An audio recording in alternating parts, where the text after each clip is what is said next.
Everyone, जैसा कि आपको पता है कि हमने स्पोकन इंग्लिश की एक सीरीज स्टार्ट की है। तो पहला लेक्चर हमारा पहले ही अपलोड हो चुका है। ये हमारा दूसरा लेक्चर है शुरू से इंग्लिश सीखने के लिए। तो देखिए, सबसे पहले लेक्चर में मैंने आपको पता है, जैसा कि जिन लोगों ने पहला वीडियो देखा होगा उनको पता है, मैंने पहले वीडियो में आप सभी को सिंपल सेंटेंस बताए हैं। सिंपल सेंटेंस किस तरीके के बताए हैं, जैसे कि वह एक कार है, यह एक कुत्ता है, वह एक घर है। इस तरीके के सेंटेंस मैंने बताए हैं कि किस तरीके से बनते हैं और सब्जेक्ट किस तरीके के होते हैं और किस तरीके के से हम सेंटेंसों को बनाते हैं। ये सब मैंने आपको पहले लेक्चर में पहले ही ऑलरेडी बता दिया है। नाउ अब हम दूसरा लेक्चर हमारा स्टार्ट करने वाले हैं। ये भी आपका सिंपल सेंटेंस से ही रहेगा। हैज़ और हैव का इसमें हम यूज़ सबसे पहले देखने वाले हैं। तो किस तरीके से हैज़ और हैव का यूज़ हम करते हैं वो इस लेक्चर में, आज के इस वीडियो में मैं आपको बताने वाली हूँ। तो सबसे पहले हैज़ और हैव का, यानी कि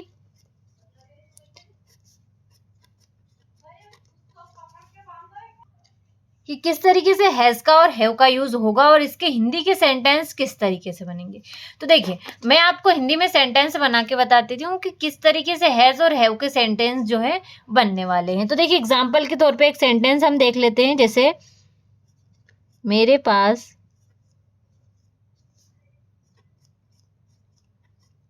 पास एक कार है।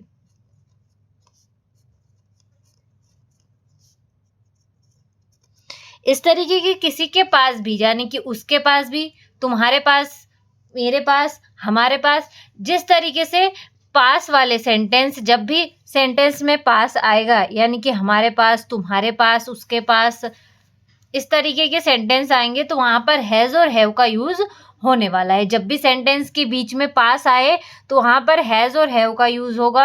अब हमें देखना है कि हैज़ का यूज कब होगा और हैव का यूज कब होगा और किस तरीके से होगा। जैसे कि पता है आपको, सिंपल सेंटेंस में हमने इज़ेमार का यूज किया था, उसी तरीके से हमें यहाँ पर हैज़ और हैव का यूज इज़ेमार की जगह पर करना है। अब हैज़ हैव का यूज कब कब करना है तो वो हम यहाँ पर देख लेते हैं। तो देखिए, मेरे पास एक कार है, तो ये हम अभी बाद में देखेंगे। मैं आपको बता देती हूँ कि किस तरीके से किसके साथ हैज लगेगा और किसके साथ हैव लगेगा। तो देखो, ही, शी, इट, नेम, जब भी ये आए, ही आए, शी आए, इट आए या फिर किसी एक व्यक्ति का नाम आए, तो उन सभी के साथ हमको हैज का यूज करना है।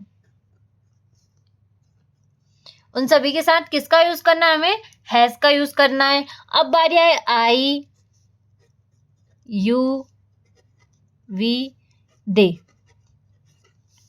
अब इनकी बारी आए, जब आई, यू, वी, दे, इनकी चारों की बारी आए, तब हमें यहां पर हैव का यूज करना है। इस तरीके से जब भी सिंगुलर सब्जेक्ट आए, यानी कि एक सिंगुलर सब्जेक्ट, यानी कि ही, शी, इट या फिर किसी एक व्यक्ति का नाम, तो वहां पर हमें हैज का यूज करना है। और जब भी प्लूरल सब्जेक्ट आए, जैसे आई, यू, वी, दे, तो वहां पर हमें हैव का यूज करना है। अब आप सभी को पता है कि मेरे पास एक कार है, मेरे पास, यानी कि आई क्या है? हमारा प्लूरल सब्जेक्ट है, तो इसके साथ किसका यूज होगा? इसके साथ हमारा हैव का यूज होगा। और हैव, हैज और हैव को हमें किसकी जगह लगाना है? जिस तरीके से हमने इज़ेमार देखा था सिंपल सेंटेंस में, उसी की जगह हमें यहाँ पर हैज हैव लगाना है। तो आई हमारा प्लूरल सब्जेक्ट है, तो आई के साथ हमेशा किसका यूज होगा? हैव का यूज होगा। तो I have a car, I have a car, मेरे पास एक कार है। इस तरीके से जो है आपको सेंटेंस यहाँ पर बनेंगे। तो देखिए, मैं आपको सारे सब्जेक्ट से रिलेटेड सेंटेंस यहाँ पर बता देती हूँ ताकि आपको समझने में और आसानी हो। तो देखिए, यहाँ पर मैंने जो है आपको कुछ एग्जाम्पल के तौर पे बनाए हैं सेंटेंस, और बताने की कोशिश करूंगी कि ताकि आपको अच्छे से समझ में आए। चलिए पहला एग्जाम्पल देख लेते हैं। तो पहला एग्जाम्पल क्या है हमारा? उसके पास घर है। तो उसके का क्या होगा आपका? ही एक कौन सा सब्जेक्ट हमारा? सिंगुलर सब्जेक्ट है। तो ही के साथ हमेशा किसका यूज होगा? ही के साथ हमेशा आपका हैज का यूज होने वाला है। तो उसके पास घर है, तो किस तरीके से सेंटेंस बन जाएगा? ही हैज, घर की मीनिंग क्या होती है हमारी? होम, या फिर हाउस भी हम यहाँ पर बोल सकते हैं। He has home. तुम्हारे पास पेन है, तो किस तरीके से बनेगा? You have pen. अगला क्या है? हमारे पास बैग है, तो हमारे के लिए क्या लगेगा आपका? We have bag. आगे मेरे पास किताबें हैं तो आई हैव बुक्स। तो देखिए इस तरीके से जो है आपके सेंटेंस यहाँ पर सारे बन जाएंगे। जब भी हैज़ हैव का यूज होगा तो इस तरीके से होगा आपका। जब भी he she it name singular subject आएगा तो हैज़ का यूज होगा, आई यू वी दे आएगा तो हैव का यूज होगा। देखिए इस तरीके से जब भी सेंटेंस के बीच में क्या आए, पास आए, यानी कि मेरे पास, तुम्हारे पास, हमारे पास, उसके पास, इस तरीके से आए तो उसमें आपका हैज़ और हैव का यूज होने वाला है। अब यहाँ पर हम नेगेटिव पोर्शन देख लेते हैं। ये तो हमारा पॉजिटिव हो गया। अब नेगेटिव किस तरीके से सेंटेंस बनेंगे कि जिनमें भी नहीं आता हो। जैसे यहाँ पर हमने लिखा है ये पॉजिटिव है आपकी सेंटेंस कि उसके पास घर है। अगर हम इसका नेगेटिव बनाए तो कैसे बनेगा, उसके पास घर नहीं है। इस तरीके से तुम्हारे पास पेन है, ये हमारा पॉजिटिव हो गया। अब इसका अगर हम नेगेटिव बनाए तो तुम्हारे पास पेन नहीं है। आगे हमारे पास बैग है तो पॉजिटिव है ये आपका। अगर इसका हम नेगेटिव बनाए तो हमारे पास बैग नहीं है। मेरे पास किताबें हैं, इसका नेगेटिव बनाए तो मेरे पास किताबें नहीं है। देखिए इस तरीके से जो है पॉजिटिव सेंटेंस तो हमारे कंप्लीट हो गए। चलिए अब मैं आपको नेगेटिव बता देती हूँ कि नेगेटिव किस तरीके से बनाएंगे। तो चलिए देखते हैं।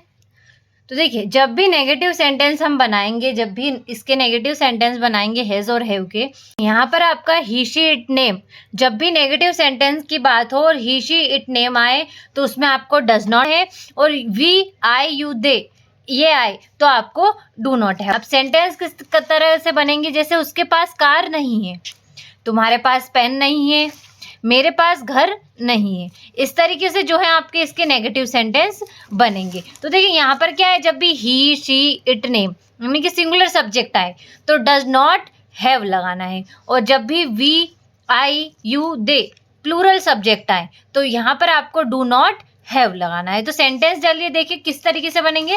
उसके पास कार नहीं है तो उसका ही हमारा सिंगुलर है, तो he does not have, he does not have car. अगला है हमारा तुम्हारे पास पेन नहीं है, तो ये हमारा प्लूरल सब्जेक्ट है, तो प्लूरल सब्जेक्ट के लिए क्या लगेगा, डू नॉट हैव। तो you do not have pen, you do not have pen, इस तरीके से बनेगा। अगला आपका मेरे पास घर नहीं है, तो मेरे पास तो I do not have home, I do not have home, मेरे पास घर नहीं है। तो देखिए जो है इस तरीके से जो है आपके नेगेटिव सेंटेंस हैज़ और हैव के बन जाएंगे। ही शी इट नेम के साथ डज नॉट हैव लग जाएगा और यू वी दे के साथ डू नॉट हैव लग जाएगा। तो देखिए इस तरीके से जो है आपके नेगेटिव यहाँ पर सेंटेंस बनने वाले हैं। लेकिन अगर आप स्पोकन में डज नॉट और डू नॉट का यूज़ करते हैं तो आप यहाँ पर शॉर्ट फॉर्म भी बोल सकते हैं, यानी कि डज नॉट का होगा आपका डजंट और डू नॉट का होगा आपका डोंट। तो यहाँ पर आप डजंट हैव बोल सकते हैं और यहाँ पर आप डोंट हैव बोल सकते हो। लेकिन अगर आप सेंटेंस बोले तो इस तरीके से बोल सकते हैं कि उसके पास कार नहीं है तो ये डजंट हैव कार, तुम्हारे पास पेन नहीं है तो यू डोंट हैव पेन, मेरे पास घर नहीं है तो आई डोंट हैव होम। इस तरीके से जो है आपके नेगेटिव सेंटेंस यहाँ पर बनने वाले हैं। तो देखिए मैंने आज आपको हैज़ और हैव का यूज़ यहाँ पर अच्छे से बताया है, पूरा क्लियर किया है, नेगेटिव भी उसके साथ मैंने आपको बताया है। तो ये सीरीज़ हमारी चलती ही रहेगी इंग्लिश लेक्चर की। स्पोकन इंग्लिश क्लास आपकी रेगुलर चलेगी। लेक्चर 2 ये आपका था। लेक्चर 1 हमने पहले ही अगले वीडियो में कंप्लीट कर लिया है, जिसमें मैंने आपको सिंपल सेंटेंस बताएं। ये हमारा लेक्चर 2 था। तो चलिए मिलते हैं अगले वीडियो में। अच्छे से पूरा हैज़ का पूरा कंप्लीट कर लीजिएगा, और अगर आपको कोई डाउट हो तो आप कमेंट में कमेंट कर सकते हैं और मुझसे पूछ सकते हैं आपको अगर कोई डाउट हो तो। चलिए मिलते हैं अगले वीडियो में।